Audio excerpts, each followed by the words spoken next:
শিলিগুড়িকে বিদায় জানিয়ে এবারে নিচের দিকে যাচ্ছি আমরা। এবারে আমাদের বাড়ি ফেরার পালা। যেতে যেতে বন্ধুরা আপনাদের সাথে কিছু মুহূর্ত শেয়ার করলাম। বন্দে ভারতে আমি কিভাবে যাচ্ছি আর সেখানে পরিবেশটা, সেখানে কি খাবার দিয়েছে, সেই সবগুলো আপনাদের সাথে শেয়ার করলাম। আর প্রকৃতি তো অবশ্যই রয়েছে, ভালো লাগলে লাইক করবেন, শেয়ার করবেন আর সাবস্ক্রাইব করবেন। আর শেষ অবধি আমাদের চ্যানেলটাকে দেখতে থাকবেন। কোথাও যাবেন না বন্ধুরা আপনারা।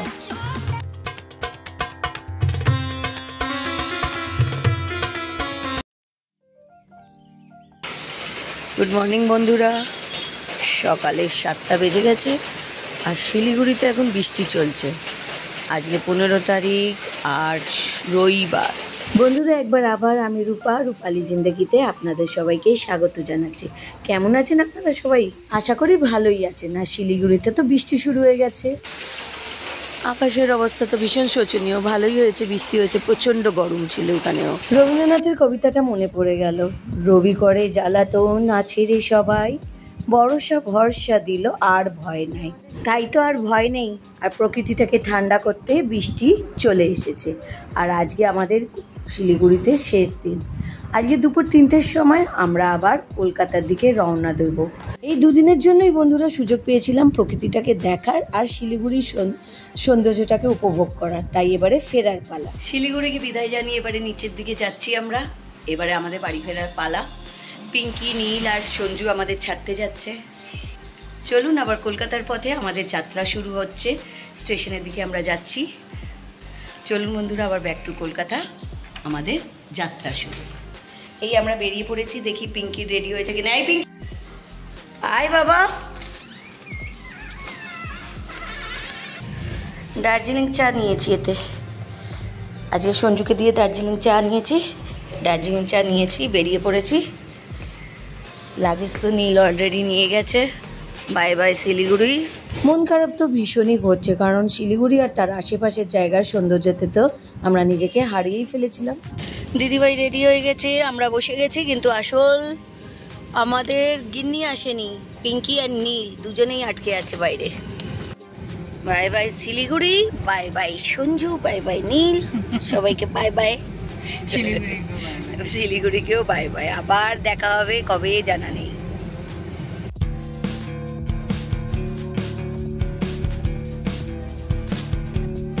স্টেশনের পথে তো আমরা বেরিয়েও পড়েছি আর কোর্ট মোড়ে একটুখানি থামলাম।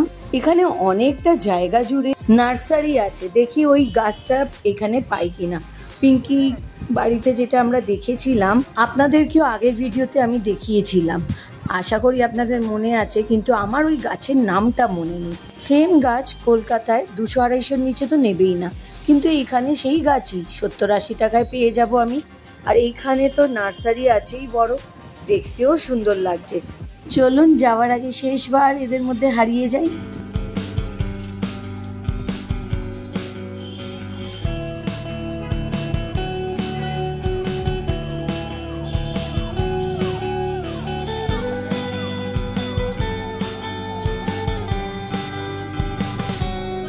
বন্ধুরা আমরা অনেক দরদাম করে ওই গাছটা পেয়ে গেলাম আর 4টে গাছ নিয়েও নিয়েছি। চলুন এবারে স্টেশনের দিকে যাওয়া যাক। নিউ জলপাইগুড়ি হলদিবাড়ি মাতৃসভা 4 দক্ষিণ প্ল্যাটফর্ম থেকে ছাড়ার সংকেত দেওয়া হয়েছে। ধন্যবাদ। চলমান সিঁড়িটা হয়ে সত্যি খুব আরাম হয়েছে। আমাদের ট্রেন বন্দে ভারত যেটা স্টেশনে দিয়ে দিয়েছে, আমরা উঠেও পড়েছি। আর এখনো হাতে টাইম আছে, তাই একটু গল্প সল্প করে যাচ্ছি। আত্মীয় আছে এখানে, তো আমাদের আমরা যদি আসতে পারি, তোরা আমাদের বাড়িতে উঠতে পারিস।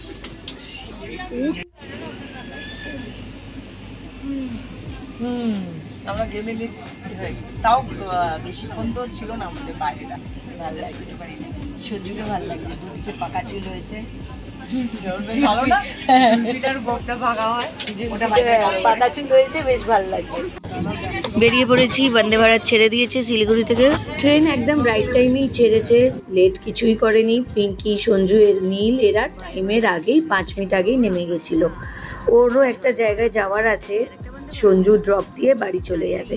আমাদের বন্দে ভারতটা আপনাদের দেখাচ্ছি ঘুরিয়ে। এই নিয়ে আমার দ্বিতীয়বার বন্দে ভারতে চড়া। কিন্তু ওইখানে জনশতাব্দীতেও গেছি, কিন্তু জনশতাব্দীর থেকে আমার বন্দে ভারতটাই বেশি ভাল লাগে, কারণ এখানে একটু পরিষ্কার পরিচ্ছন্নতা জনশতাব্দীর থেকে অনেক গুণ ভালো। আবার খাওয়া দাওয়ারও অ্যারেঞ্জমেন্টটাও আশা করি ভালো হবে, কারণ প্রথমবার গিয়েছিলাম ভালোই খাবার দিয়েছিল, বেশ ভালো খাবার দিয়েছিল।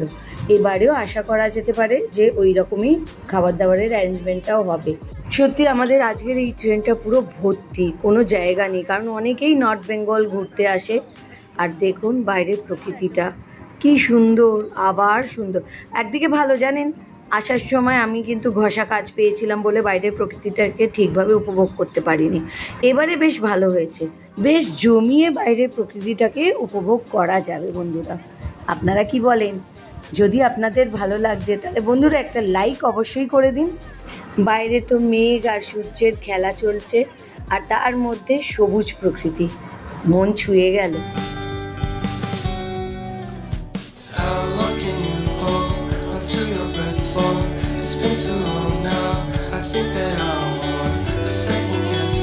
আরেকটা কথা বন্ধুরা, এই ট্রেনের ভাড়াটা জনশতাব্দী ট্রেনের ভাড়ার থেকে বেশিই আছে। জনশতাব্দীর ভাড়াটা এখানে প্রায় 1200 নিয়েছিল, আর এইটা তো 1700-র কাছাকাছি নিয়েছে। ট্রেন ছেড়েছে আধ ঘন্টাও হয়নি, আর আমাদের সামনে উপস্থিত হয়ে গেছে। দেখুন, ট্রেন ছাড়ার সাথে সাথেই আমাদের ইভিনিং স্ন্যাক্স দিয়ে দিয়েছে, আর দিদিভাইয়ের খাওয়াও শুরু হয়ে গেছে।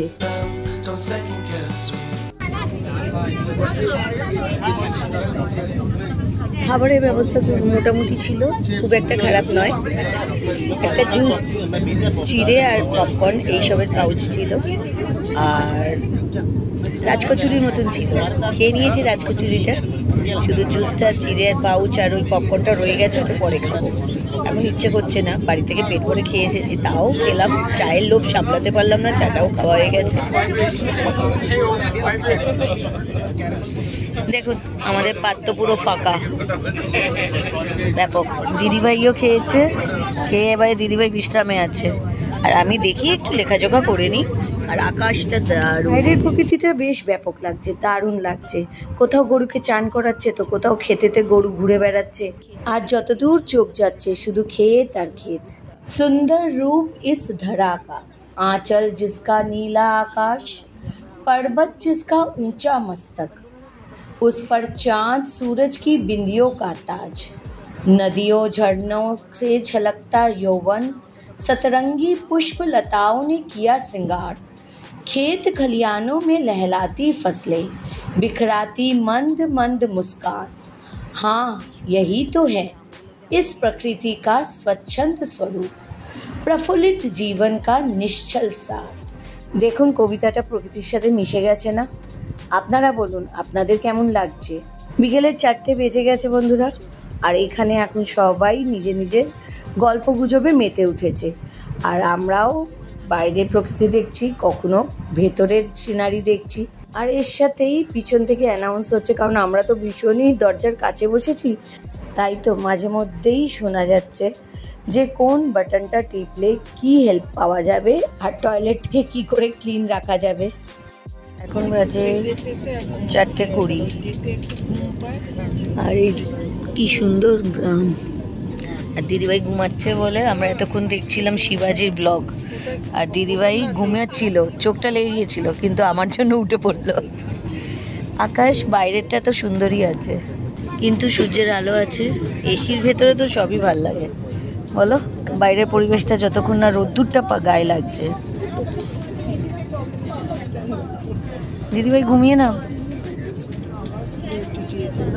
আবার টিটি কেন আসবে?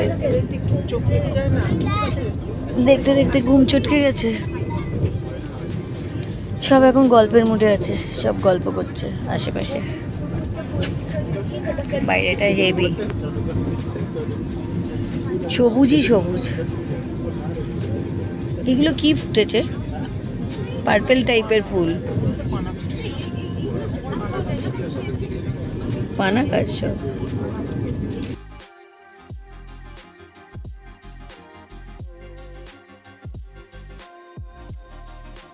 এসি ট্রেনে বসে বসে সময় কাটতে চায় না, তাও একটুখানি মোবাইলে ইউটিউব দেখছিলাম, শিবাজির ব্লগগুলো দেখে টাইম পাস করছিলাম।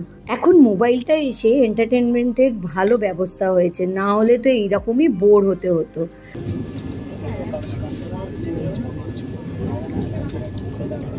এখন ভার্সোই স্টেশন এসেছে। ও স্টেশনটা ওপারে। ট্রেনটা এতই স্মুথ আর স্পিডে যাচ্ছে যে বাইরের কোনো কোলাহলই আমরা শুনতে পাচ্ছি না, শুধু এইখানে যে চেঁচামেচি হট্টগোল হচ্ছে সেইগুলোই। আর খুব রেয়ার স্টেশনগুলোতেই থামছে, সেরকম স্টেশনও এরা স্টপেজ দিচ্ছে না। সন্ধে হয়ে গেছে আর একটু পরে আর একবার চা খেতে হবে। চায়ের ব্যবস্থাটাও এরা করে দেবে, কিন্তু এইবারের চাটা আমাদের টাকা দিয়ে খেতে হবে। প্রথমবারে স্ন্যাক্স আর ডিনারের দামটা ওরা আমাদের টিকিটের সাথেই ধরে নেয়, কিন্তু এবারে যে স্ন্যাক্স, চা, জল যাই নিই না কেন সেগুলো সবই আমাদের টাকার বিনিময়ে নিতে হবে। बरसोई जंक्शन स्टेशन से आने वाले सभी यात्रियों का स्वागत करती है। শুধু এই সিটিংয়ের ব্যবস্থা না থাকলে বন্দে ভারত অন্য ট্রেনগুলোর তুলনায় অনেক গুণ ভালো, কারণ আমরা রাজধানীতেও গেছি, দুরন্তেও গেছি, আর আপনার ওই জনশতাব্দী এইগুলোতেও চড়েছি, কিন্তু আমার মনে হলো বন্দে ভারত তাদের থেকে বেশ ভালোই লাগলো। আর মাঝে মধ্যেই স্টেশন আসলেও অ্যানাউন্স করছে, দেখুন পিছনে অ্যানাউন্স করে যাচ্ছিল। ये रेल आपकी सुखद एवं आरामदायक यात्रा की कामना करती है। এইসব অত্যাধুনিক জিনিসগুলো উপভোগ করলে মনে হয় যেন আমরা ফরেন কান্ট্রিতে পৌঁছে গেছি। ইন্ডিয়ার বিশ্বাসই হয় না, সত্যি টেকনোলজি কতই ডেভেলপ করেছে। আর দেখুন মেঘের আড়াল দিয়ে সূর্যের আলো, রক্তিম আলোটা কিভাবে ছিটকাচ্ছে, নিচেতে ক্ষেতগুলো রয়েছে আর ওপর দিয়ে সূর্যের আলোর রিফ্লেকশনটা কি সুন্দর এসেছে। Violence in your eyes now. Remember that time you gave your heart to me. Remember that time when life was like a dream. You know what I know.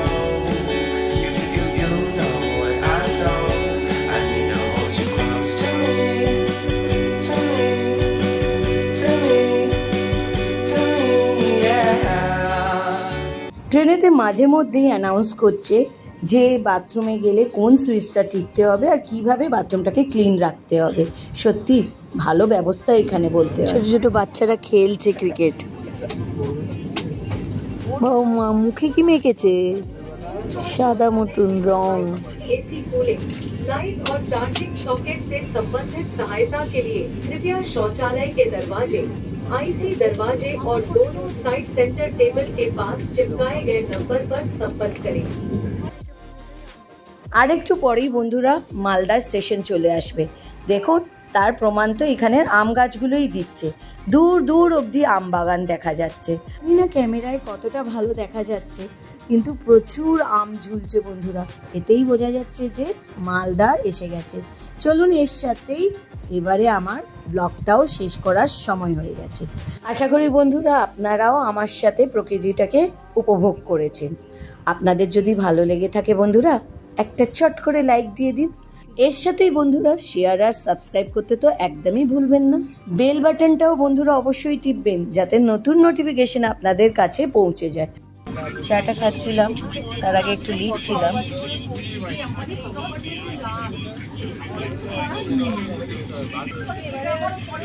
এখানে মালগাড়িটা কত ক্লোজ হয়ে ক্রমশ গেল আমরা দেখুন। ডেস্টিনেশনের দিকে এগিয়ে যাচ্ছি আর সময় এগিয়ে যাচ্ছে। দিদিভাই সময় কাটাবার জন্য ওয়ার্ড মেকিং গেম খেলছে। বন্ধুরা দেখতে দেখতে ফরাক্কা ব্যারেজ এসে গেছে, এবারে ব্লগটাও শেষ করার সময় হয়ে গেছে। আশা করি আপনাদের এই ব্লগটা ভালো লেগে থাকবে, আর যদি ভালো লাগে জানেনই তো কি করতে হবে। আর যারা নতুন আছেন তারা অবশ্যই সাবস্ক্রাইব করবেন, বেল বাটনও টিপবেন, আর কমেন্টও করবেন, শেয়ারও করবেন। আবার নতুন ভিডিও নিয়ে আবার নেক্সট দিন আপনাদের সাথে দেখা হবে। ততদিনের জন্য ভালো থাকুন, সুস্থ থাকুন, আর আমার ভিডিওর জন্য অপেক্ষা করুন। গুড বাই বন্ধুরা।